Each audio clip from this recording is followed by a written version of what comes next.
Joãozinho, eu que agradeço aí vocês pela organização, o João e toda a equipe. Obrigado, Matheus, pelo suporte técnico aí. E boa tarde, turma. Bem-vindo aí a todo mundo que está hoje em mais um webinar. Nossa ideia aqui como a gente fez da semana passada, é trocar um pouco de experiência, passar um pouco de conhecimento, adquirir também conhecimento, né? Todo dia, como a turma fala, a gente aprende ou ensina alguma coisa, né? Então, o tema é boas práticas na produção de silagem. Nós vamos focar bastante aqui, gente, no como, né? Como fazer essa silagem no dia a dia de fazenda, porque existe hoje no mercado e no conhecimento técnico muita informação, né? E realmente tem informação demais, mas o que a gente observa com a nossa equipe, seja nossa equipe de representante, nossos colegas de trabalho, quem está no campo, a gente vê que muito desse conhecimento ele não está sendo aplicado no campo, né? Na hora que chega para a execução, a gente está se perdendo em algum momento do caminho, né? Então, a ideia do tema boas práticas na produção de silagem é exatamente isso, né? O que está acontecendo na comunidade científica, do que a gente tem certeza que eu posso fazer uma silagem melhor e como que eu estou indo para o campo e eu não estou conseguindo fazer isso ser execuível, vamos falar assim, né? Então, a ideia é essa. Eu vou falar e no final a gente abre para perguntas. Mais uma vez, obrigado a todo mundo. Eu sei que tem gente do Brasil inteiro aí. Estou vendo uns amigos nossos lá do Rondônia, estou vendo amigo nosso do Nordeste, do Sul. Então, obrigado, gente, pela participação aí. Vamos junto. Acho que ele só um pouquinho lento, mas acho que ele vai passar. Aí.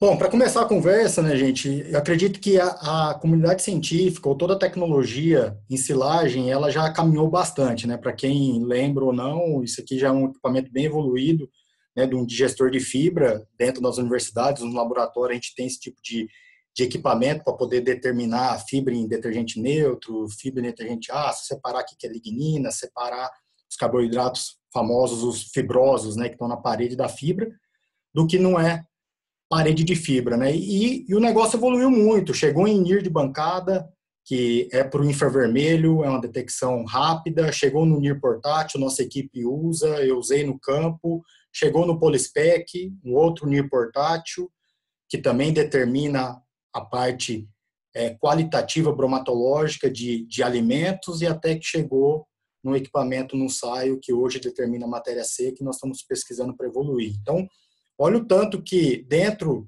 da pesquisa ou dentro de laboratório, dentro da qualidade hoje de alimentos, a gente tem informação na mão, o quanto que andou nos últimos aí, vou falar, 20, 15 anos.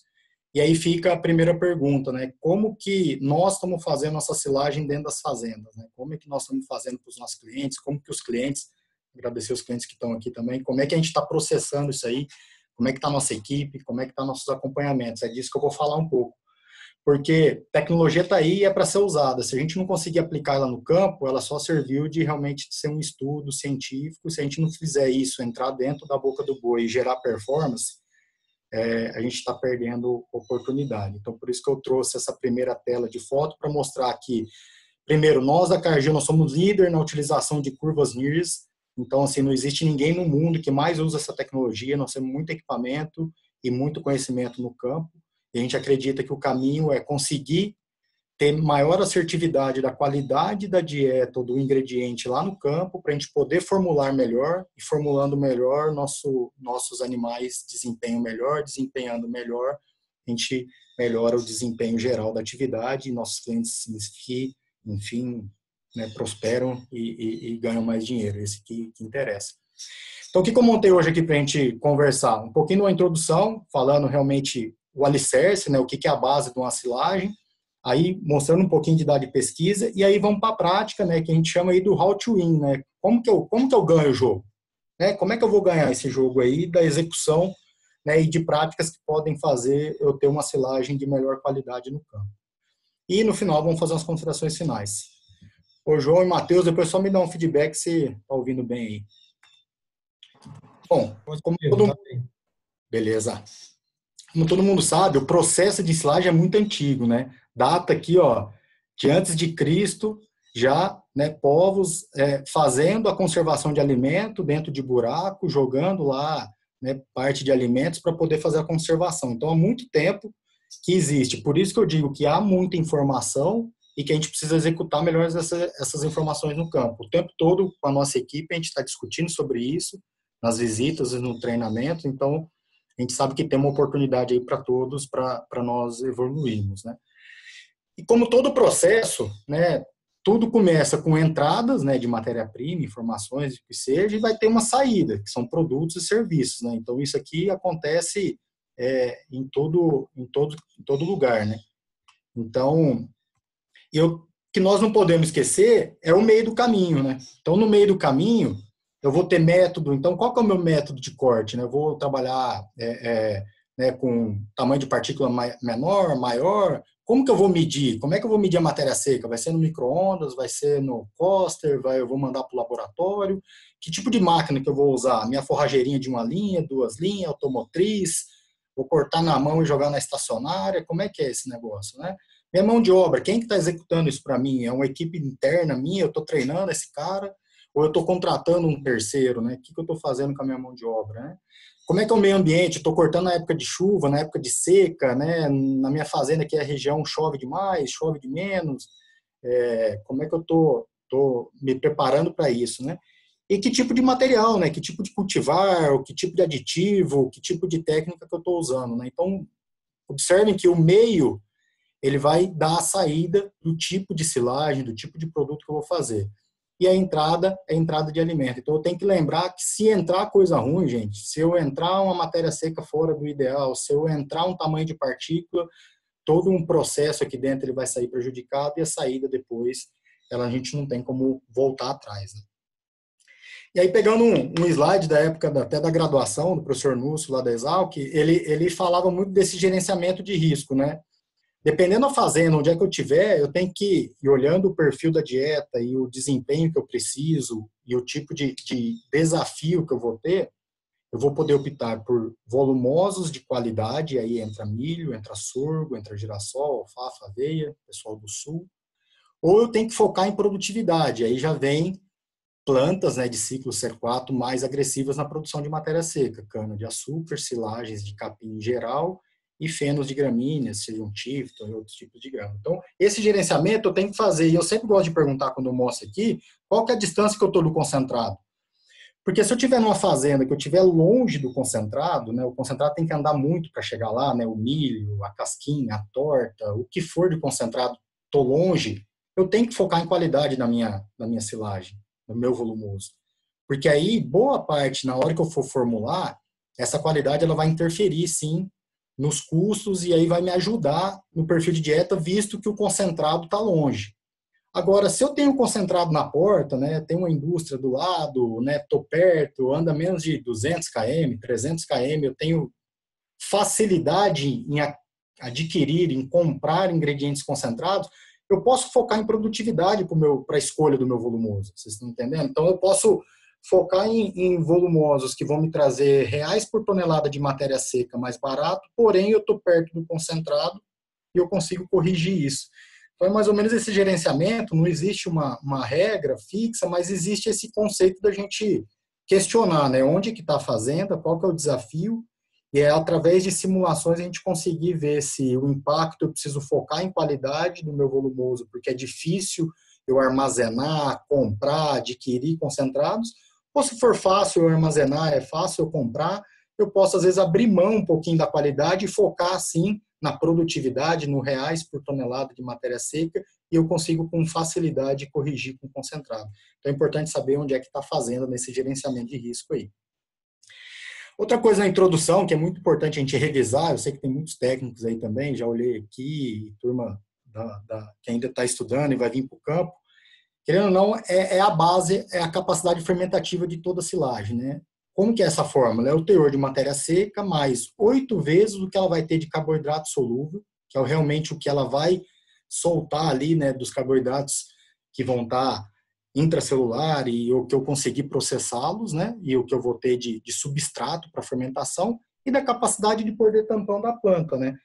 Lembrando o poder tampão, é o poder tampão é aquele negócio assim, ele não quer deixar o pH reduzir. Então, se eu tiver um alto poder tampão, se o poder tampão tiver alto aqui no divisor, eu estou dividindo toda essa equação aqui dos 8 vezes os carboidratos, estou dividindo por uma coisa alta, consequentemente, minha capacidade fermentativa é baixa. Resumindo a prosa, se eu tiver um material, né, vou dar um exemplo, assim, um capim colonião passado, puta, ele tiver passado, eu vou ter pouco carboidrato solúvel nele, o poder tampão dele é alto, consequentemente, a capacidade fermentativa dele é baixa. O que vai acontecer? Eu não vou conseguir reduzir o pH no valor que eu gostaria. E aí a massa fica consumindo esses açúcares solúveis para tentar reduzir o pH, mas não consegue reduzir o pH. E nisso vai crescendo outros micro-organismos na massa, né? E isso faz com que eu vou perdendo qualidade do material. Então, essa equação é que ela manda em qualquer processo fermentativo. Eu tenho que ter um ponto de matéria seca ajustado, eu tenho que dar condição para que o substrato de carboidrato seja acessível para a fermentação, ou seja, tamanho de partícula, compactação, tirar o ar de dentro, para que isso, e eu tenho que ter cada espécie ou cada planta ela tem seu poder tampão, então eu tenho que trabalhar nessa equação para poder ter a capacidade fermentativa. E também na parte de introdução vale a gente lembrar, né? Tudo começa num ambiente que tem oxigênio, aí o que acontece com as bactérias? As bactérias que são, né, aeróbicas, elas consomem oxigênio, elas vão consumindo oxigênio, o oxigênio vai acabando e elas vão morrendo porque acaba o oxigênio. Então elas morrem e é em um dia que isso acontece, a fase aeróbica que a gente fala. Depois disso, começa a crescer as bactérias em fase anaeróbica, porque acabou o oxigênio, começa a crescer as bactérias anaeróbicas. Quando vai crescendo as bactérias anaeróbicas, começa o substrato delas, começa a reduzir o pH. Então o pH começa a reduzir, até que as bactérias crescem tanta população lá dentro, já estou na fase 2 de fermentação aqui, que pela redução tão baixa aqui do pH, elas mesmas acabam inibindo o seu crescimento até que chega num ambiente de estabilidade a partir do 14º dia, né? Então isso aqui lá atrás, pesquisadores Eoin, Collins, né, confirmando, e isso aqui, gente, acontece desde lá dos 1000 anos antes de Cristo, como estava lá no começo, sabe? Então isso aqui a gente não muda. A gente consegue mudar, se eu usar um inoculante, eu vou fazer isso acontecer um pouco mais rápido, eu vou mudar, mas o processo aqui, ele é o mesmo, né?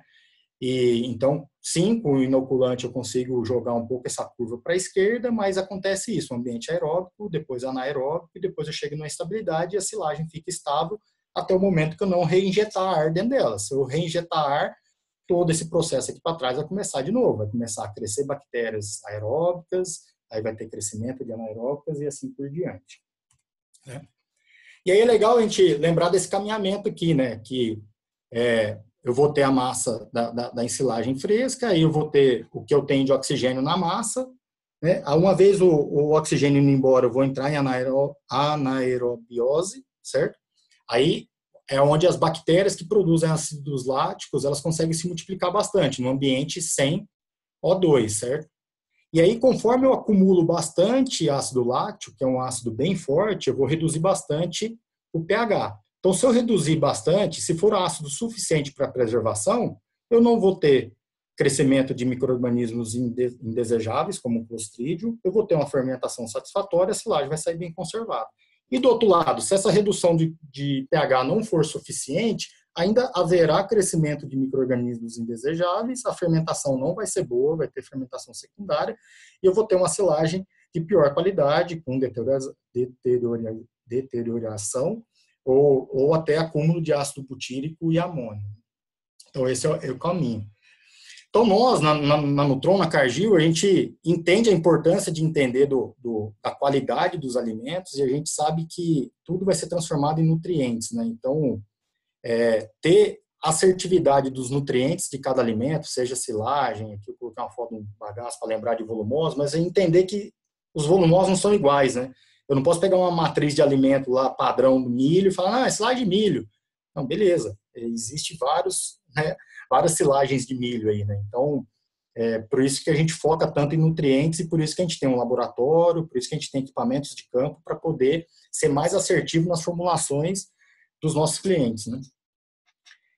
E é a chave do sucesso. A chave do sucesso é ter exatidão nos alimentos. Aqui só um exemplo, né, de toda a gama de alimentos que a gente está o tempo todo mandando para o laboratório, nossa equipe está pegando análise, a gente tem as matrizes bem consolidadas para poder ser mais assertivo possível na formulação. Então, tem ingrediente que a gente sabe que varia pouco, né? Você pegar até mesmo uma torta, pegar um BDG, você pegar, embora hajam variações, mas com certeza é menos do que a variabilidade que a gente encontra em volumosos, porque volumosos tem todos os outros pré-requisitos até você chegar nesse ponto de análise que vai fazer com que haja grandes variações. O exemplo, né, é o ponto de corte, que é tudo que eu vou falar aqui, né, matéria seca, se eu estou processando bem o grão, se o cracker está mais pesado, fechado, né, se eu conseguir ter uma boa taxa de compactação, se eu conseguir ter cuidado com a lona, então todos esses padrões vão fazer eu ter um tipo de qualidade do meu volumoso, né?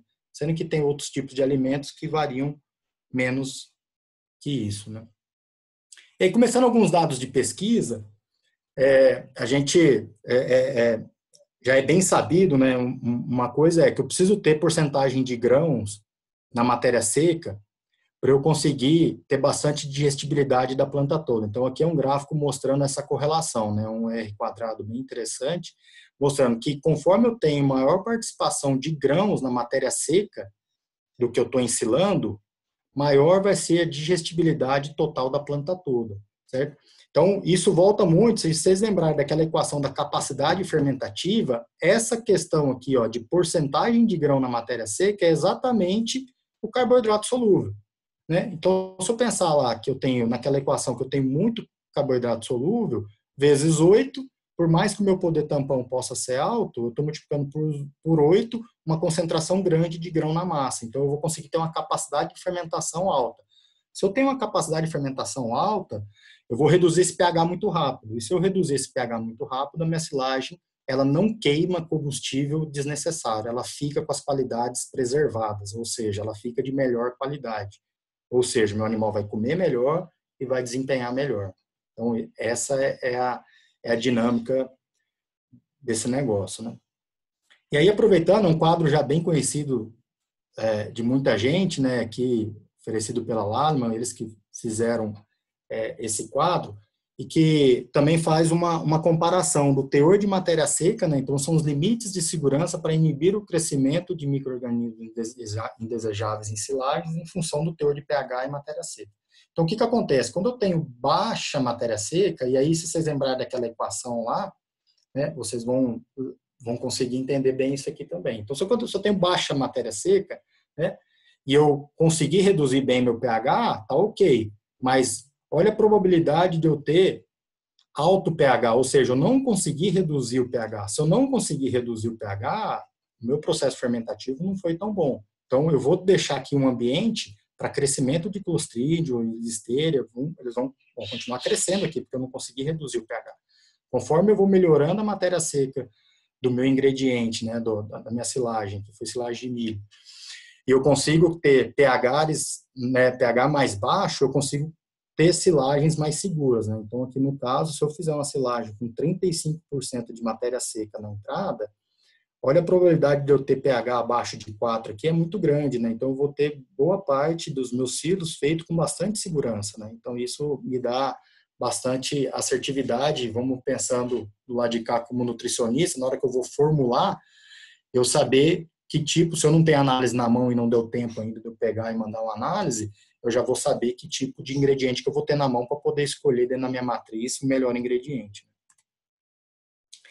E aí outra parte que eu quis trazer, e aí já entrando realmente no como, né, no como que a gente ganha o jogo, é um efeito aqui da compactação, né, do peso de trator com o volume de chegada de silo na boca do silo. Acho que esse é um dos principais pontos aí para a gente ganhar o jogo, né? Então, aqui está uma relação de tonelada de matéria verde por hora que está entrando no silo. Então, 3,7 toneladas por hora, 10 toneladas a hora, 20 toneladas a hora e 30 toneladas a hora. Isso aqui, gente, está chegando dentro do silo, tá? Ou seja, está lá minha automotriz, aqui no automotriz, nos valores desses são conjuntos de uma linha, mas enfim, está chegando, eu tenho minhas carretinhas transportando e está chegando aqui na boca do silo. E aqui a densidade que eu consegui, compactando com um trator de 75 CV que pesava 3.500 quilos. Então eu fiz um cálculo aqui, ó, se o trator pesa 3.500 quilos e está chegando 3.700 quilos por hora, quer dizer que eu estou com 95% do meu fluxo de chegada em peso de trator. Então, tá, desse jeito, né, 95% do que chega dentro da boca do silo eu tenho em peso, ou seja, eu tenho muito peso. Olha a densidade que foi comprovada com essa taxa de compactação. Conforme eu aumentei a produtividade, olhem as densidades do silo foi caindo, né? E faz sentido, porque um exemplo aqui, quando o pessoal estava colhendo a 30 toneladas por hora, né, e estava usando o mesmo trator 75 CV de 3.500 quilos para compactar, 3.500 dividido por 30 dá 12% do peso na entrada. Ou seja, do que estava entrando de peso dentro do silo por hora, só haviam 12% desse peso em trator compactando. Aí a densidade da silagem já caiu para 460. Então, olha que interessante, né? Quanto menor essa relação de peso de trator pela massa de tonelada a hora, menor foi a densidade conseguida no silo.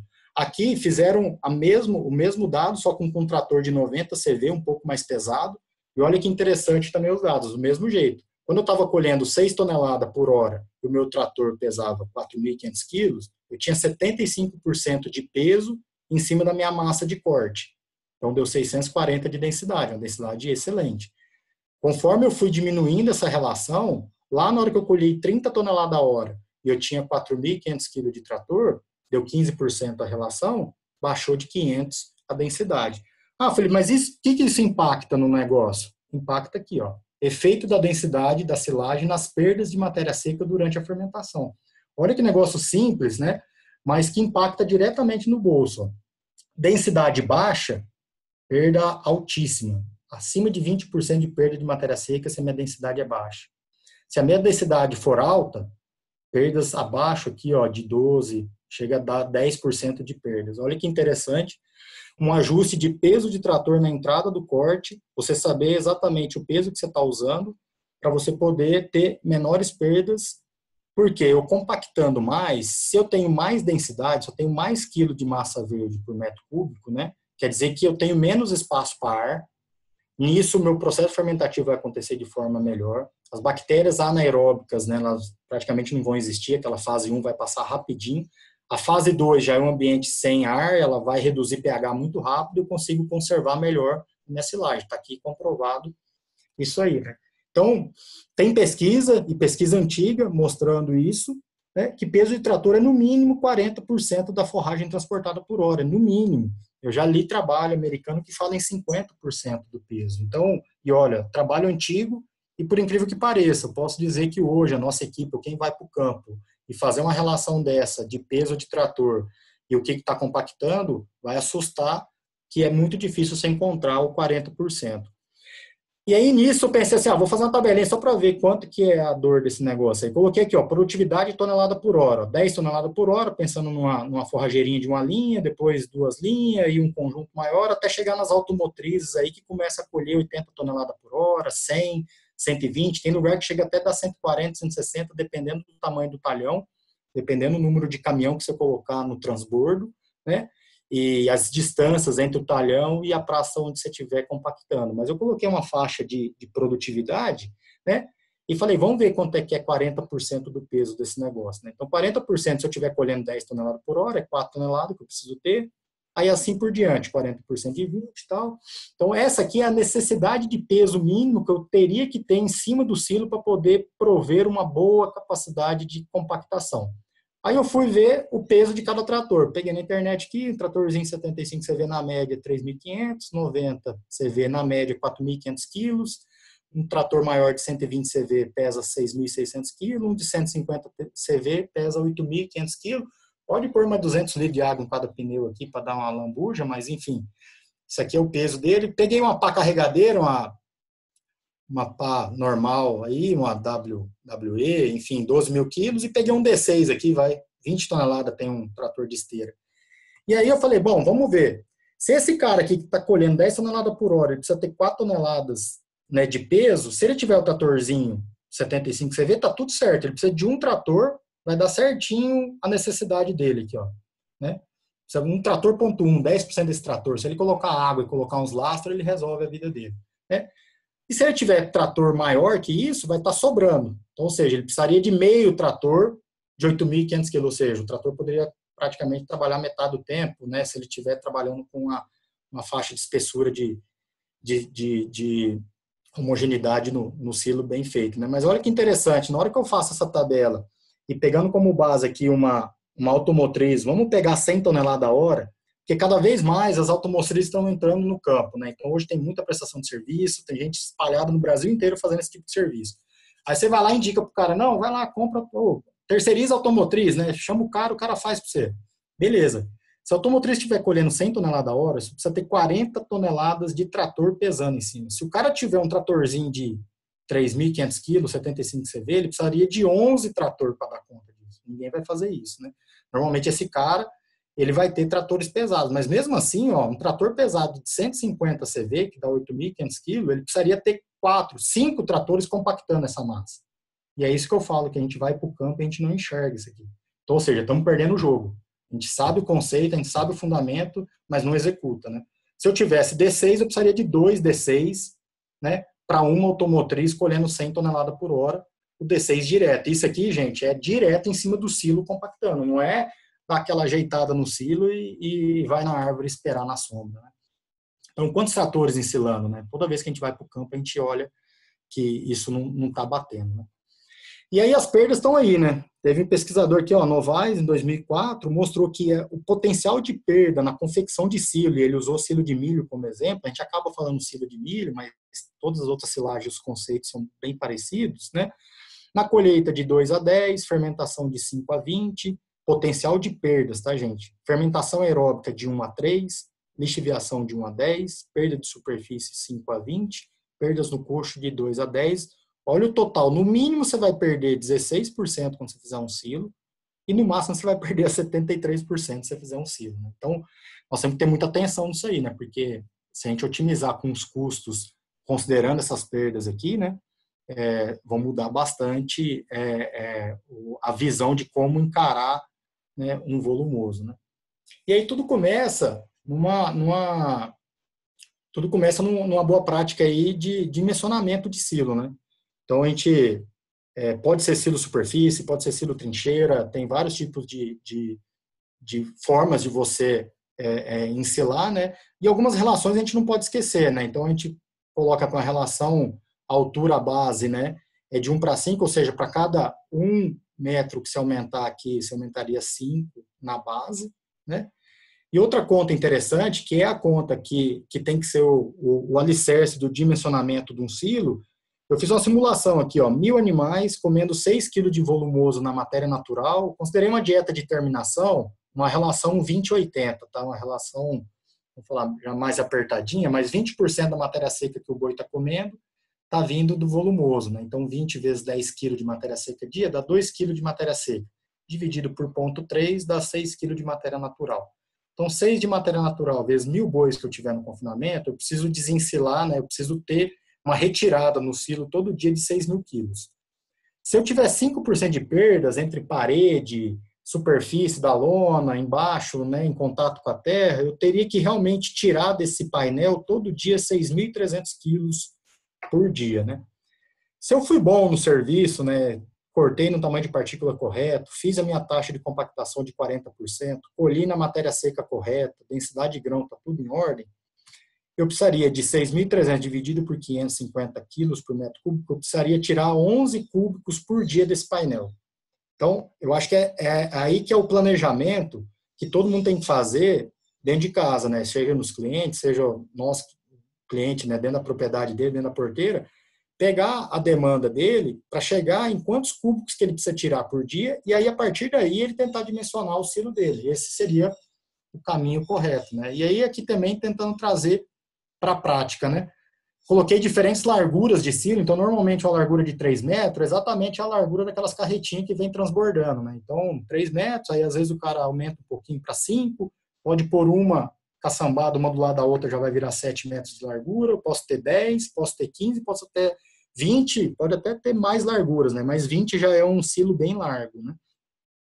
E aí coloquei a altura que, tecnicamente, o equipamento é capaz de pôr altura, porque se você não tiver num silo trincheira, a altura, né, é o tamanho do buraco. Agora, se você tiver no silo superfície, depende de inclinação de máquina, né? Tem outros fatores, mas eu coloquei, se eu tivesse 1 metro de altura, 1,5 m, 2 metros de altura, 2,5 m, 3 e 3,5 m. Então, a altura do silo com a largura, aqui no meio ele vai me dar quantos metros eu preciso tirar por dia nessa simulação para eu remover 11 metros cúbicos. Então, olha que interessante. Se eu tiver um cilindro de 3 de largura com 1 de altura, eu vou ter que andar 4 metros no silo todo dia, que se eu tirar 4 metros de comprimento vezes 3 vezes 3,8 aqui, ó, vezes 1, vai me dar os 11 metros cúbicos que eu preciso retirar todo dia, que vai dar os 6.300 quilos, já considerando as perdas.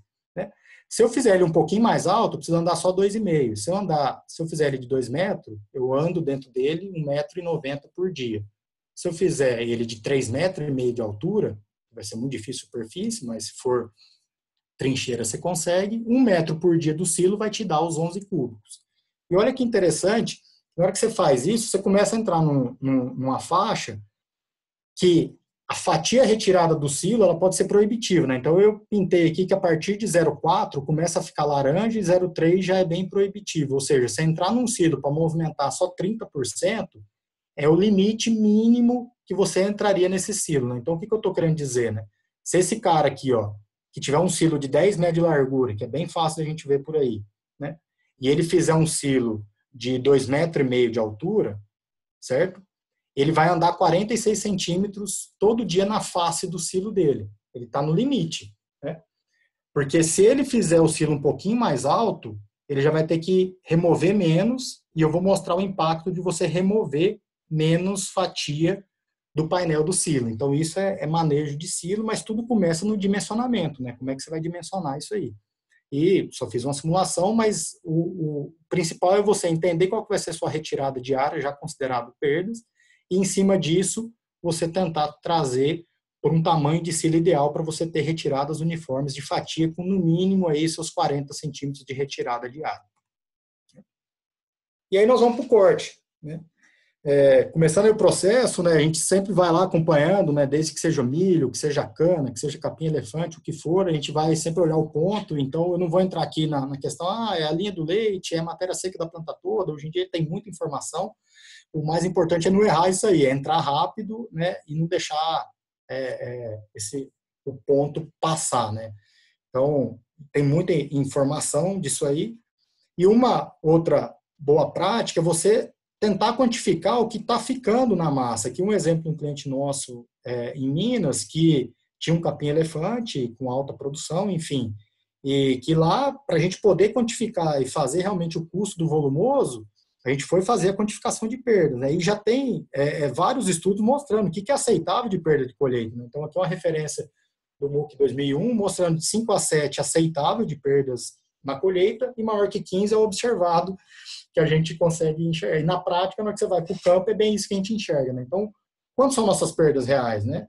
Qual que é o impacto disso no custo? Né? Às vezes a gente está considerando um custo lá e estamos perdendo 10, 15% aqui e não está entrando no custo isso aí. Né? E não precisamos quantificar isso aí, que depois vai passando no meio dos dedos. Né? E aí, matéria seca, para a gente não errar o ponto, a gente pode fazer de várias formas. Né? Também é uma evolução muito grande que hoje, tanto de informação que a gente consegue ter para fazer matéria seca, eu posso usar uma estufa, posso usar um coaster, tem um micro-ondas, a gente já validou a air fryer para fazer, inclusive com um banner e análise estatística, que foi apresentado na Sociedade Brasileira de Zootecnia. Temos equipamento para volumoso, né, para gramínea, com matéria seca, quantificada, que trabalha muito bem. Então, imagina, chegou na palma da mão em tempo real, coisa que antes demorava 3, 4, uma semana para a gente conseguir determinar. Né? Então, nós temos que usar isso no campo. Né? Nós temos que ser rápido para as tomadas de decisões serem rápidas. Né?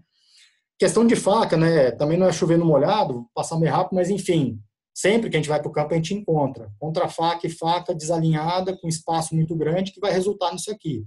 Então, assim, isso aqui, qual que é o desdobramento disso? É um efeito cascata, efeito dominó mesmo. Né? Fibra longa, eu não vou conseguir ter a compactação, posso pôr peso que for em cima, eu não vou conseguir ter compactação, aí eu vou ter muito ar lá dentro, vou ter baixa redução de pH, não vou conseguir reduzir tanto o pH, então vai ter crescimento de micro-organismos indesejáveis dentro da massa. E quando que eu amolo? Cara, tem lugar que a gente amola 2, 3 vezes por dia, dependendo do que precisar. E com automotriz, ela já é autoafiável, né, vamos falar assim, então fica mais fácil, né? A gente tem que falar geral, porque eu sei que tem gente que faz silagem de tudo que é equipamento e de tudo que é jeito, então tem que tentar abranger todo mundo, tá? E aí eu trouxe algumas práticas que a gente faz em clientes nossos, a nossa equipe é treinada para isso, para a gente realmente ver a matéria seca no ponto de corte, como é que está o tamanho de partícula, como é que mede isso, Felipe? A gente pode medir pelas peneiras, e a gente tem planilhas para a gente calcular isso aí, e a gente consegue ver, medindo mesmo, qual que é o tamanho médio de partícula. A gente sabe a indicação ideal, e se isso não está acontecendo, vamos ver o que está provocando o não atingimento disso aqui, né? Pode ser emulação de faca, pode ser, né, a matéria seca, então às vezes já tem que mudar o talhão, ir para frente, isso aqui ele já passou demais, enfim, eu tenho que ficar olhando isso todo dia, né? Então aqui são exemplos de acompanhamentos que a gente faz no campo, que é o exemplo da utilização da Penn State, então a gente tem também clientes que usam, né, a metodologia da Universidade de Pensilvânia, e a gente tem um acompanhamento frequente, então podem observar aqui data a data, mês de abril, junho, julho, a gente vai fazendo as análises, onde a gente vai pegando a bandeja de baixo, né, a furação de baixo, a do meio, a de cima. Então, aqui ainda está a foto antiga dela, tem hoje, né, ela tem o compartimento de 19 milímetros, 9, o 4 e 1,18, que é o último, né? Mas para que serve isso? Para a gente justamente ver se o tamanho de partícula está adequado e se eu vou conseguir obter os melhores resultados aí da minha silagem. Inclinação também, né? Outra prática que a gente vê ainda a confecção de silo não respeitando, né? O ideal é a gente conseguir fazer uma parte inicial e depois ir conseguindo fazer a frente do silo por camadas, e camadas não maior que 30 centímetros e com inclinação de 20 a 25 graus, né? Então, o ideal, se eu tivesse um silo começando numa parede, eu vou fazendo a rampada até que eu chego na rampada oficial aqui, né, que vai ser padrão, e aí eu vou fazendo as camadas e conforme eu vou terminando aqui, eu já vou fechando o meu silo. Eu não preciso deixar ele aberto, porque depois de 2, 3 dias vem uma chuva, aquilo que eu já fiz serviço aqui eu vou acabar perdendo ou prejudicando essa camada, por mais que esteja compactada, a água vai infiltrar. Então, essa é uma maneira que a gente espera fazer. Então, aqui um exemplo na prática, posso fazer uma cabeceira assim, e depois eu vou aumentando esse silo, né? Aqui um exemplo de como não fazer, a questão de trator andando em várias direções, a gente tem que preconizar andar sempre numa direção para compactar, então um trator vem despejando o silo e o outro vai compactando transversalmente, mas vai mantendo sempre um padrão, então é isso que a gente tem que fazer, e já tem estudo mostrando quanto que eu tenho que ter a minha extensão de compactação. O ideal é ter de 1 a 1,2 o turno de colheita, ou seja, acabei minha colheita, eu tenho que estender de 1 a 1,2 o turno em compactação, certo? E pelo menos de 1 a 3 minutos por tonelada de forragem por hora, essa é a indicação que a gente procura ver no campo e executar no campo, né? E qual que é o procedimento padrão, né? Então, a equipe sua, será que esse operador está ciente que ele só vai andar para lá e para cá nesse silo, né? Ele não vai andar pelo comprido, ou não vai ter isso aqui, ó, tem uma andada na diagonal, outra na outra diagonal, isso aqui não pode, né? Dentro do silo tem que ter uma sistemática, tem que ter um procedimento padrão. E aí, entrando na parte de retirada, né, também tem pesquisa mostrando que, beleza, fui lá, cortei, né, compactei, fiz a inclinação, agora vou começar a usar, né? Então, mostrando que se eu aumentar a retirada em centímetros por dia, eu diminuo minha perda do painel. Então, a retirada é bem importante, né? Por quê? Se eu tiver uma retirada desuniforme, o oxigênio pode entrar até 6 metros para dentro do perfil, né, e isso eu vou ter impacto na energia líquida do meu volumoso, né? Então, aqui um trabalho bem clássico de 2003, que eu acho bem interessante toda vez a gente discutir isso aí. Olha que interessante, né? O avanço semanal aqui, ó. Ele trabalhou com 0,77 por semana, né, que dividido por 7 daria 11 centímetros por dia, 13 centímetros por dia e 24 centímetros por dia. São avanços semanais na época do inverno e na época do verão também, 14 centímetros, 16 centímetros e 31 centímetros. Isso aqui era a retirada de silo todo dia. Olha que interessante esses dados, né? Conforme eu aumentei o tamanho da minha retirada, ou seja, eu estou tirando uma porção maior de área, o pH se manteve baixo, olha aqui, ó, contra eu ter uma retirada pouquinha, né? Então eu tirei muito pouco, eu tive muita movimentação de ar, o pH aqui não ficou baixo, né? Ele voltou a crescer porque eu vou ter essa entrada de oxigênio lá dentro. E olha a temperatura do painel, 16 e 11, ou seja, meu painel fica frio conforme eu aumento minha retirada diária. Mesma coisa no verão. No verão, o pH se continua baixo conforme eu aumentava a retirada. Se eu pegar 31 centímetros, foi o meu menor pH e foi minha temperatura de painel, mesmo no verão, mais frio possível. E olha que interessante o consumo das vacas. Aqui é um trabalho em vaca de leite, mas vale muito também de levar para o corte. Olha o que aconteceu no consumo, olha o que aconteceu na produção, na lactação geral das vacas, aumentando aqui praticamente 11.200 litros de leite na lactação, né? Mesmo a densidade do silo, que foi retirado o painel maior, ser a pior densidade, né? Os outros têm mais densidade, ou seja, teoricamente seriam silos melhores, porém, por causa do manejo ruim na retirada, eu não consegui ter esse benefício para os animais. E outro dado interessante também que a gente vê, né? No manejo de retirada, eu tenho que focar em diminuir as variações, né? Então, se eu faço um manejo de retirar e formar monte, se eu deixo ao longo no comprimento do silo, né? Cada esse pessoal aqui que faz auditoria em manejo de silo, bem interessante, eles fazendo a matéria seca em pontos diferentes, né? Aqui é proteína bruta, na verdade, em pontos diferentes de um silo para ver a variação que tem, né? Chegou num ponto a dar 17 e num ponto dá 24 de proteína bruta, 24,5, né? Que o menor deu 18, o maior deu 23, também comparando proteína bruta, né? E aqui é a mesma coisa, olhando aquele que desencilha e forma um bolo, né? Mostrando que tem variações grandes aí, eu tenho que tomar cuidado, eu tenho que focar em diminuir a variação. E a gente vê isso aqui no Brasil também, né? Então, esse aqui é um exemplo, né, de um dia a dia de uma fazenda, né, de acompanhamento da nossa equipe, mostrando painéis de silo, um painel com 48, o outro com 24 de matéria seca, né? Então, qual que vai para a boca dos boi, né? Cada vez eu vou estar ajustando, né? Então, eu estou consumindo esse aqui, eu ando 2, 3 metros nesse painel, depois eu volto para esse, como é que vai estar esse painel? Então, são manejos do dia a dia que fazem a gente perder o jogo, né? E esse manejo de painel a gente encontra em vários lugares. Aqui são todo fotos de equipe nossa, a gente indo para o campo. Então, silagem que é desensilada lá no pátio ou lá no silo e vem para o pátio no outro dia. Então, tem um dia de descanso. Então, ela já vai estar quente, ela vai ter aumentado o processo fermentativo dela de novo. Painel desuniforme na desensilagem. O pessoal até descartando um resíduo de sorgo que tinha aqui, colocou, joga junto com o silo lá, né? O pessoal acaba menosprezando muito o alimento, o silo, né? E aqui dá para a gente ver, né, a camada superior do silo e algumas faixas dentro do silo, que isso está indo para dentro da boca do boi, né?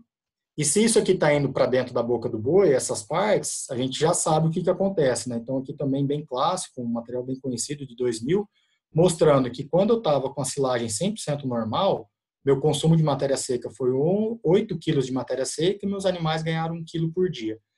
Conforme eu troquei e coloquei 75% de silo bom e 25% de silo deteriorado, porque 25% que pode ter vindo daqui, pode ter vindo do teto, enfim, né? O meu consumo de 7,9 veio para 7,3, dando diferença estatística, e meu ganho caiu para 740, e assim ele foi indo. Conforme eu aumentava a participação de silo deteriorado, menor foi o consumo, menor foi o desempenho. E aí, vedação, lona, também é outra prática simples, né? Porque todo investimento já foi feito para trás. Eu já fiz o planejamento da roça, eu já fiz onde é que eu vou cortar, eu já fiz ponto de corte, eu já fiz todo o serviço para depois, no último, né? Que é a lona. Posso usar os filmes, os filtros, né? Hoje em dia no mercado tem muita tecnologia nova que ajuda muito nisso e a gente ainda vê negligências, né? Buraco, né, sem apoio, enfim, eu acho que não é nessa hora que você vai ter que economizar, né? Já está todo o processo para trás feito, né? Então nós temos que ter bastante sensatez na tomada de decisão, né? E também tem que amostrar muito, né? Então amostrar na colheita, amostrar depois que está processado. Não, se eu vim num silo, eu tenho que fazer uma boa amostragem para poder ter uma coleta bem uniforme e aí sim identificar e mandar para o laboratório ou então fazer análise com algum tipo de equipamento a campo, né? Então isso é imprescindível para nós nutricionistas aí a gente conseguir ser mais assertivo na dieta, né? Outra dica prática simples, né, tentar evitar, né, o desensilo vindo de baixo para cima, porque eu vou injetar muito ar e vou acabar prejudicando aqui a massa, né? Então vou mexer mais com a massa. Se eu fizer ela de cima para baixo, eu consigo diminuir o impacto no painel como um todo. Já indo para o final aqui, como as práticas gerais, né, eu trouxe, fica aquele conceito, né, que a gente só gerencia aquilo que a gente mede. Você viu que eu citei um pesquisador aqui que falou que as perdas na silagem ela pode variar de 16 a 70 e tantos por cento, né?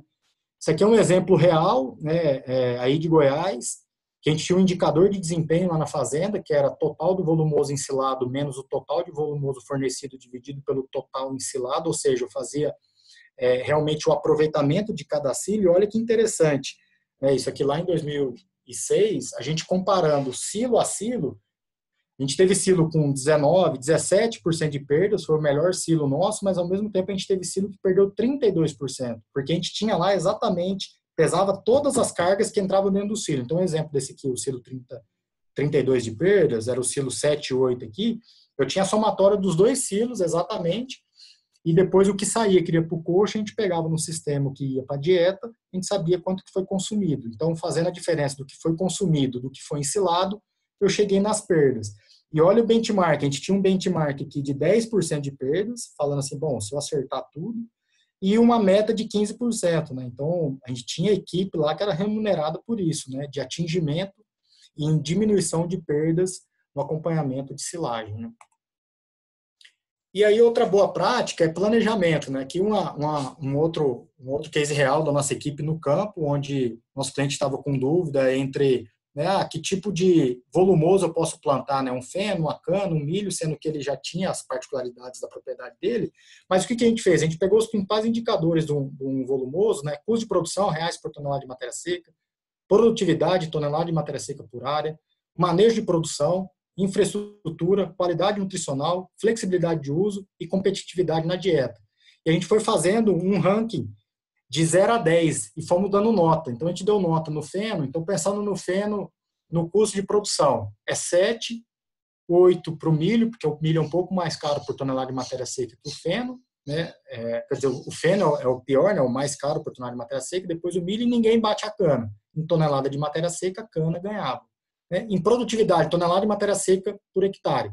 Ninguém ganha na cana, 10 para ela, depois vem o feno e depois vem o milho. Então, o milho ficava com pior nota em comparação com os outros volumosos possíveis de ser feito nessa propriedade. Aí a gente fez um gráfico de radar para poder entender qual era o mais equilibrado para poder tomar a decisão, né? Claro que você tem que levar em relação à vocação da fazenda, qualidade de equipe, qualidade de infraestrutura e tipo de máquina que você vai ter. Mas a gente colocou igual aqui, qualidade nutricional. Nós demos nota 10 para o milho, 9 para o feno e 6 para a cana. Então, depois, no apanhado geral, essa foi a nota média de cada volumoso e a opção, no final, foi realmente a gente fazer uma roça de milho lá no cliente. E outro ponto importante é que tentei mostrar aqui na prática, como pontos práticos, aí, ou boas práticas, né, algumas variáveis que eu falei ao longo da apresentação, né? Então, eu falei assim, colheu na forrageirinha de uma linha ou na automotriz? Eu chequei a matéria seca na colheita, eu peguei o ponto correto? Qual que é o tipo de silo? Né, o silo trincheira, vertical, superfície, né? Que tipo de silo que é? Que tipo de lona que eu estou usando? É a lona abaixo de 150 micras, acima de 200 micras, é com filtro, é com filme, né, que tipo de lona? Qual que é o tamanho de partícula? Qual que é a densidade? Falei de densidade, o impacto da densidade na qualidade e na diminuição de perdas, né? A vedação, como é que é a minha vedação? Dias para fechar o silo. Velocidade de retirada de um painel de 40 centímetros. Manejo de retirada como um todo, se eu limpo a sujeira, se eu tiro retinho, como é que é feito o manejo e como é que é o meu painel de silo. Então, a gente colocou essas 11 variáveis e nós fizemos um exercício com a nossa equipe de fazer esse confronto. Qual dessas 11 realmente são as mais importantes, né? Então, a gente fez um confronto, que a gente fala aqui, né? Então, entre equipamento de colheita e matéria seca da dieta, matéria seca na colheita, coloquei aqui que a matéria seca da colheita é mais importante que o tipo de equipamento. Porque se eu errar o ponto na colheita, não tem equipamento no mundo depois que eu vou conseguir melhorar isso aí, né? Então, é mais importante eu focar na matéria seca da colheita.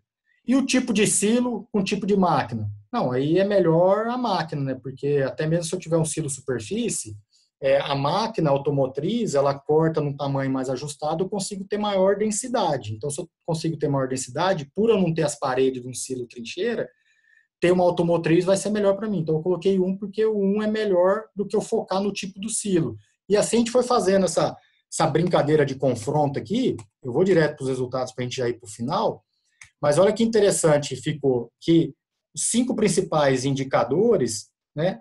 Os 2 principais saiu a densidade da dieta, a densidade do silo, ou seja, 9 confrontos ele ganhou, 16% do meu foco teria que estar em manter a densidade elevada das minhas silagens, e aqui o meu manejo de desensilagem, meu manejo de retirada. Esse aqui é o número 10, manejo de retirada. E aí a nossa ideia é fazer uma classificação dessa silagem de acordo com esses índices. Esses índices aqui, eles entram ponderando cada indicador. Então ele entra com seu peso de acordo com a importância dele, e aí eu consigo fazer uma classificação. Então vou lá, vou fazer um diagnóstico numa fazenda. O equipamento é automotriz? É. A matéria seca foi feita na colheita de 30 a 35, de 25, eu assinalo qual que é o meu indicador dentro da tabela. A tabela multiplica pelo peso desses indicadores chaves, onde maior peso estão nos mais importantes, e aí eu chego numa pontuação média da minha silagem para poder classificar ela em boa, média ou ruim, ou para eu poder trocar na minha formulação e poder ser mais assertivo na hora de formular uma dieta.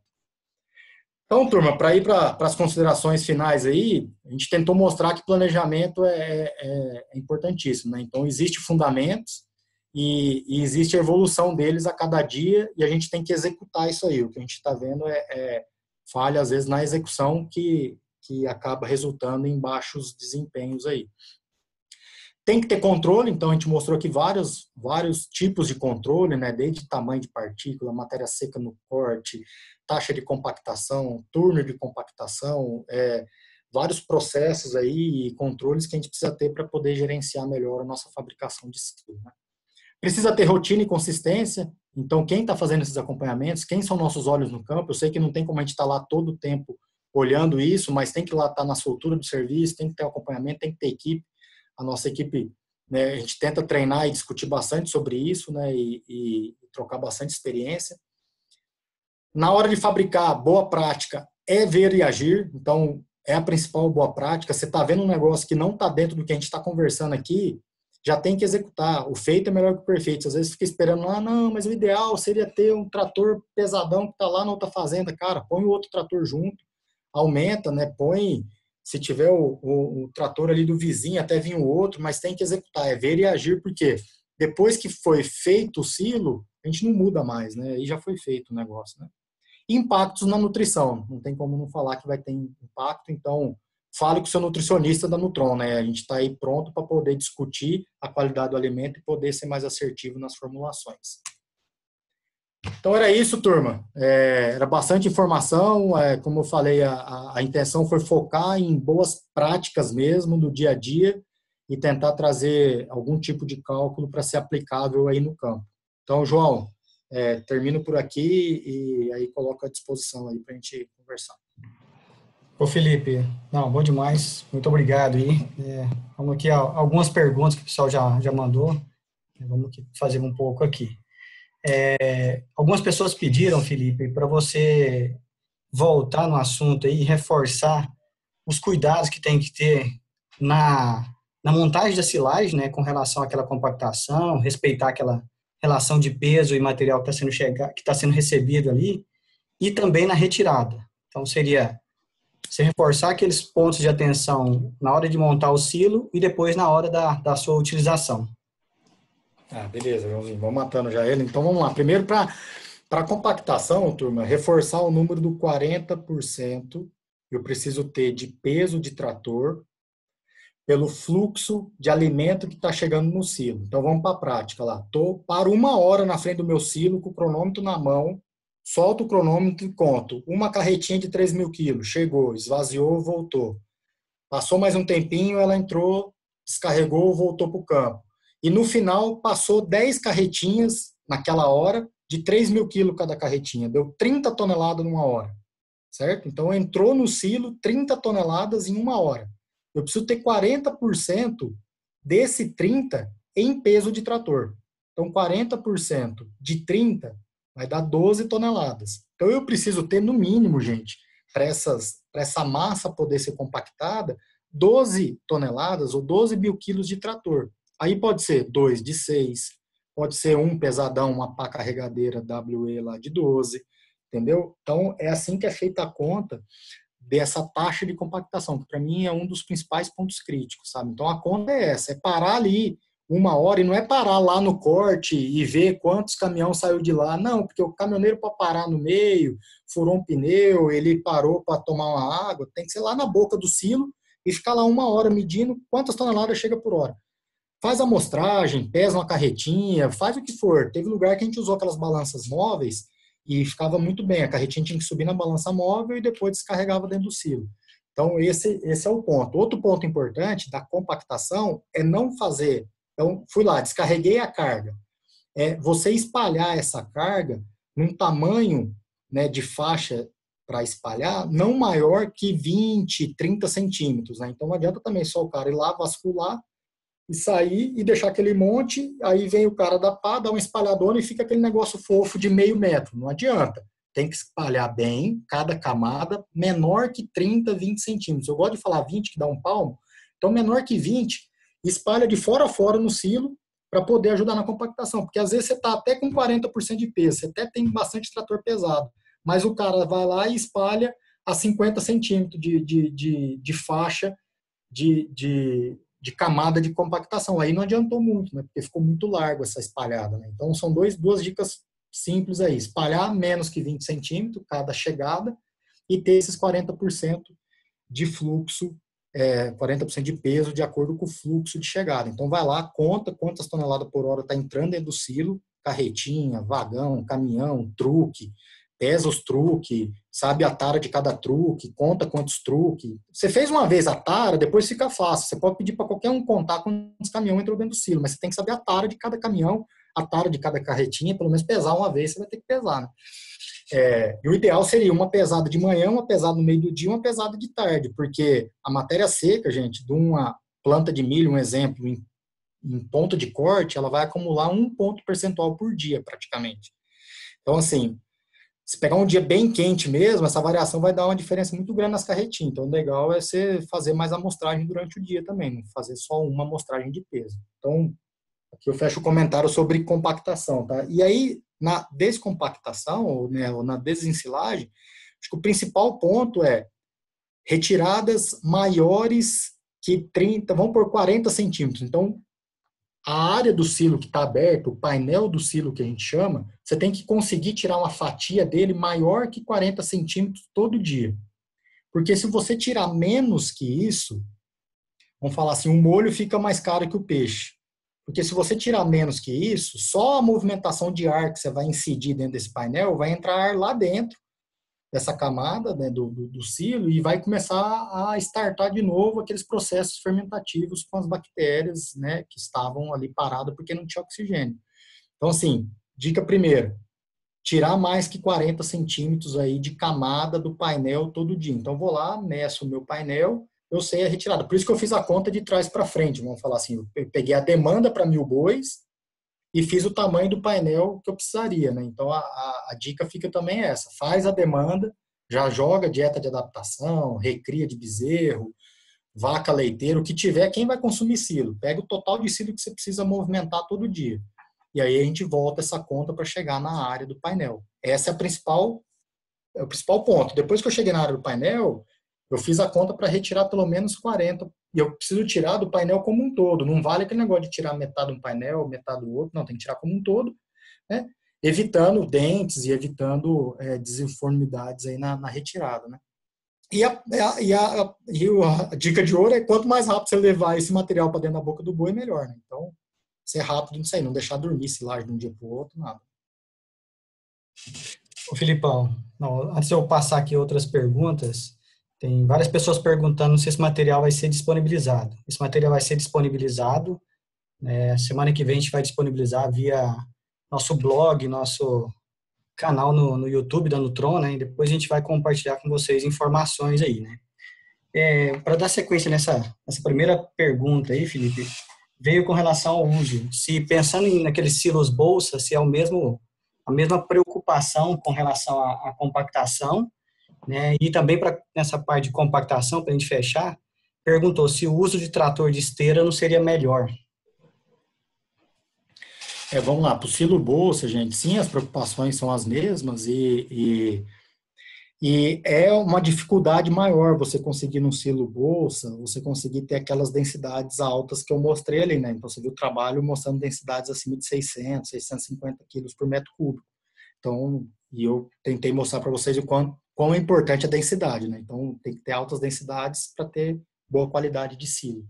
Então, assim, no silo bolsa tem que ter, assim, as preocupações de tamanho de partícula, assim, de matéria seca, e aí, na execução, você tem que lembrar que tem aquele indicador nas lonas de quanto que você pode esticar a lona, e aquilo ali tem que estar no máximo para você poder ter uma compactação mínima, e mesmo assim não vai chegar num tanto que você chega num silo superfície ou num silo até de superfície, sabe? Ele ficaria do tamanho, de uma densidade aí num superfície para trás, sabe?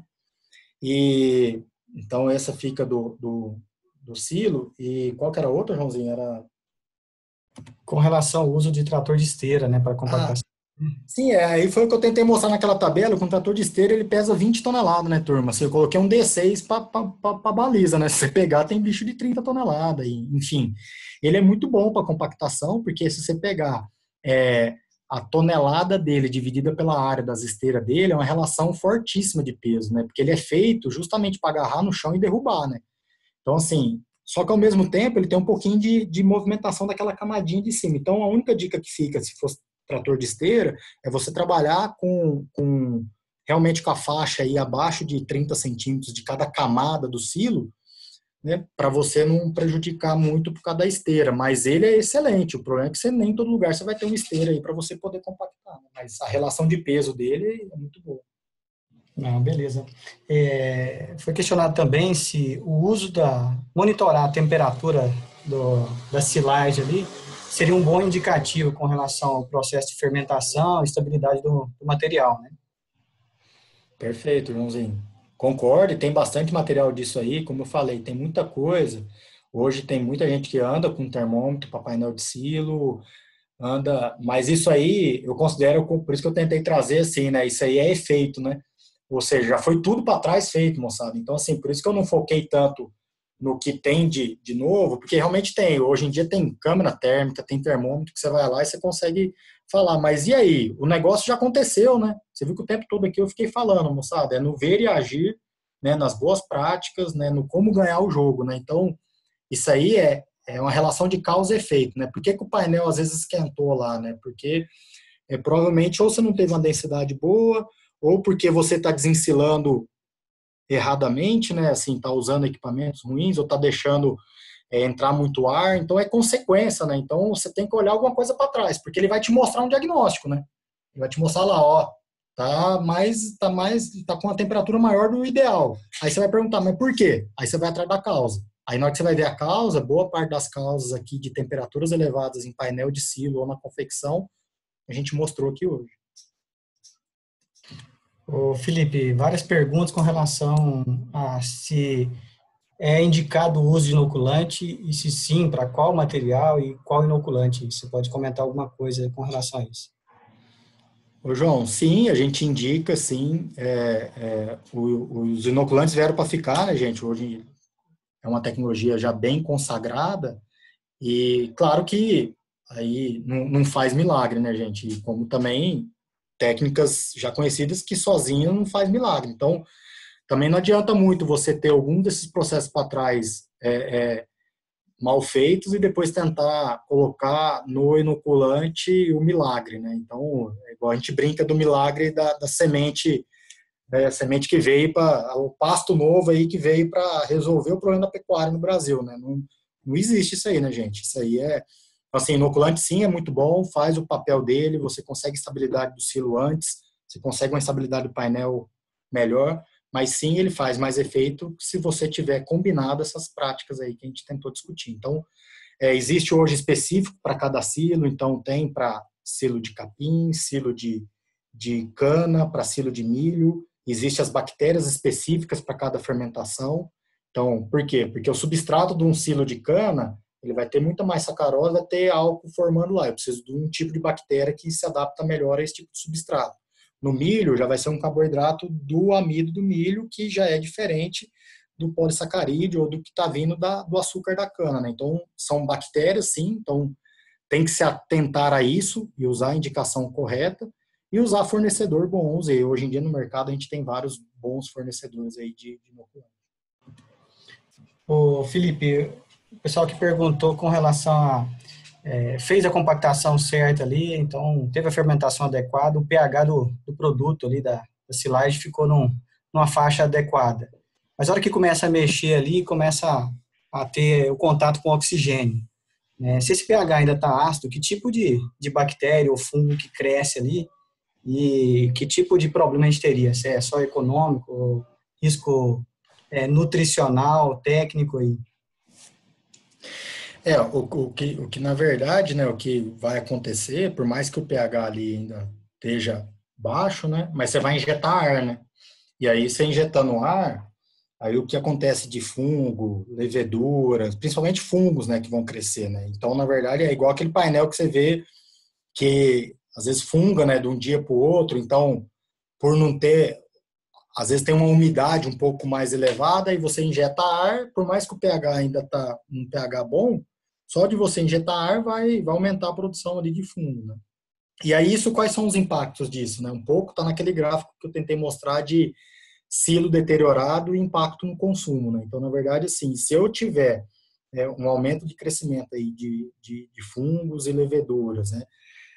Eu vou ter um impacto no consumo. É claro que isso, né, gente? Como é que você vai controlar isso? A gente tem que ser meio assim, acreditar nos dados que tem aí, porque a gente sabe que acontece.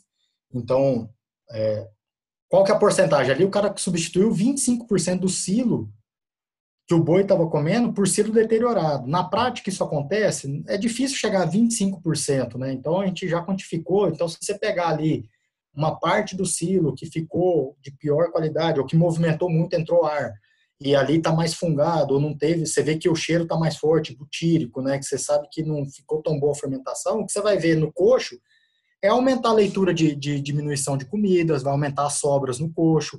Só que você não consegue ter exatidão de, a partir de 5% já começa a causar impacto? Provavelmente sim, né?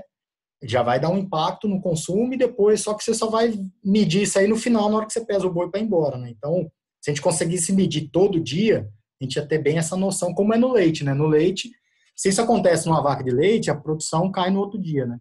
Se ela começa a comer uma silagem deteriorada, porque ela vai baixar o consumo e já baixa a produção. Então, sim, tem impacto no consumo e no financeiro. O Felipe, não, para a gente finalizar aqui, duas perguntas e uma aqui, né? Existe uma prática que o pessoal às vezes executa no campo aí, a turma que tem um comentário seu, com relação a colocar água. O pessoal está ensilando, a matéria seca do material está alta, o pessoal coloca água na ensilagem, né? E aí um outro ponto, o pessoal que às vezes usa ácidos, né, para estabilização. Se isso você acha que é uma prática adequada também, que tipo de benefício, né? Ô, João, boas perguntas, né? Assim, é difícil cravar porque vamos falar da água, pensando em planta toda, né? A gente tem que lembrar daquela equação lá da capacidade fermentativa, né? Então, se eu lembrar lá, se eu jogar muita água na hora que eu estiver ensilando, eu vou baixar a matéria seca, né? Então, lembra que a matéria seca na equação, ela está lá no denominador, na parte de cima, né? Então, se eu diminuir muito a matéria seca, eu diminuo a minha capacidade fermentativa. Então, assim, na prática, a gente tenta evitar que isso aconteça. Mas se precisar fazer, precisa olhar bem. Se for um extremo de matéria seca, né? Então, cada caso vai acabar sendo um caso mesmo. Mas, assim, evitar porque prejudica a capacidade fermentativa dessa massa como um todo, se eu jogar muita água lá dentro, né? Então, se for uma correção pequena para a planta toda, eu acho que pode até fazer aqui com uma correção pequena. Vou colher, estou colhendo acima, outra, assim, colher acima de 50 não é que é proibitivo. Vamos dar um exemplo de 50% de matéria seca na colheita de uma planta toda, né? Eu vou colher acima de 50%, o que vai acontecer, né? Bom, eu não vou conseguir compactar direito, o tamanho de partícula vai ficar um pouco maior, porque eu não vou conseguir cortar do tamanho, vai ficar mais ar, a fermentação não vai acontecer tão bem. Vou jogar água num negócio desse aí? Eu não jogaria, porque é melhor eu compactar e trabalhar com essa perda um pouco maior e saber na hora de formular que eu vou ter um produto de pior qualidade e corrigir isso no concentrado e na ureia e nos outros ingredientes, do que querer jogar água num negócio que eu não vou ter muito controle, sabe? Então, acho que isso aí teria que estudar qual que é essa matéria seca elevada e para quanto que eu teria que realmente pensar em reduzir, sabe? Então, mas, assim, eu não gosto muito dessa prática, não, sabe? E sobre os ácidos, sim, é uma boa técnica, né? Tem vários estudos aí com ácidos, com benzoatos e outros ácidos aí, e que ajuda a estabilizar painel de silo, que eu acho que pode ser uma técnica interessante, sim. Eu tô meio por fora de custo, né? E aí teria que pegar os custos para ver, mas pode ser uma técnica interessante, sim. Ô Felipe, agora realmente é a última aí para a gente liberar o pessoal, né?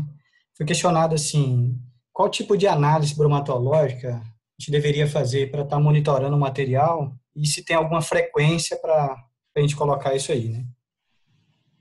Boa. Ótima pergunta, né?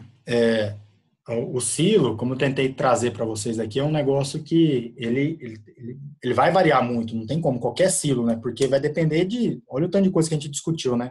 Matéria seca no campo, tamanho de partícula, né? Capacidade de compactação, se você foi zeloso na lona, se você usou inoculante. Então, assim, analisar ele, a gente faz plano de análise para clientes grandes e clientes médios, enfim, a gente coloca, né? Pelo menos análises com a frequência de acordo com o consumo. A gente tenta fazer um tipo de comparação assim. Então, que eu estou falando isso? Só para a gente tentar fechar aqui um conceito de que se eu uso muito ingrediente, se eu tenho muita saída, eu tenho que analisar ele mais, para poder corrigir ele mais, porque aí minha necessidade ou minha dependência desse ingrediente é alta, né? Então, eu teria que analisar ele bastante, né?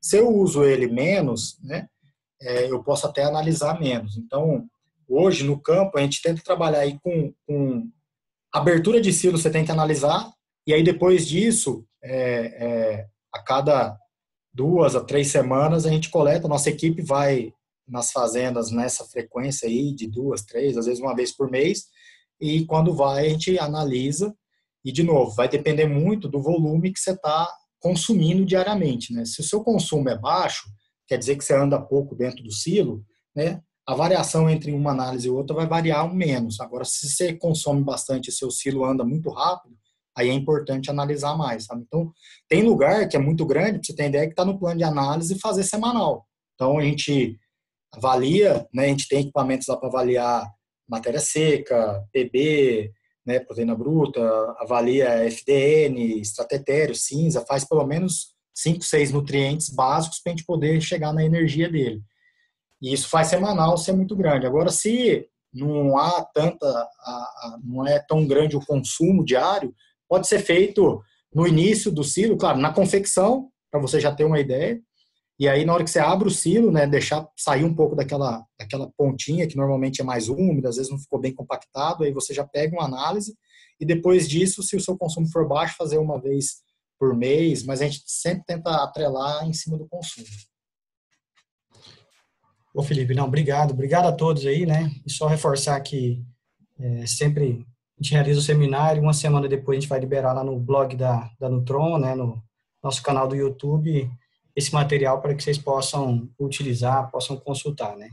Obrigado a todos aí pela participação, parabéns, Felipe, pela apresentação, né? E aguardamos vocês para os próximos webinars, né? Valeu, Joãozinho, parabéns.